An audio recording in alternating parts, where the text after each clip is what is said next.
தன்னோட சிறுவயது காதல பார்த்ததும் கர்ணன் யாருன்னே மறந்துட்டாரு. பரசுராமரிடம் கல்வி முடித்து திரும்பிய கர்ணன் அஸ்தினாபுர போட்டியில் கலந்து கொண்டார். அங்கு துரியோதனன் அவரை அங்கதேச மன்னனாக மாற்றினார். பல நாட்களுக்குப் பிறகு வீட்டிற்குத் திரும்பிய கர்ணன் ஒரு சாதாரண மனிதன் போல நடந்தார். அப்போ விருஷாலி காவலர்களிடம் பொற்காசுகளுக்காக சண்டை போட்டுக் கொண்டிருந்தாள். அவளை பார்த்த உடனே கர்ணனுக்கு தெரிந்துவிட்டது, இவதான் என் விருஷாலி. ஆனா விருஷாலிக்கு அவரை அடையாளமே தெரியவில்லை. கர்ணன் விருஷாலியிடம் என்ன பிரச்சனை என்று கேட்டார்.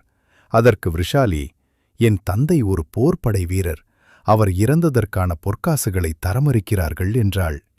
உடனே கர்ணன் அந்த பொற்காசுகளை பெற்றுக் கொடுத்தார்.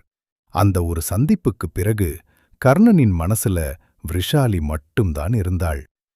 அடுத்து என்ன நடந்ததுன்னு தெரிஞ்சுக்க பார்ட் 3ன்னு கமெண்ட் பண்ணுங்க.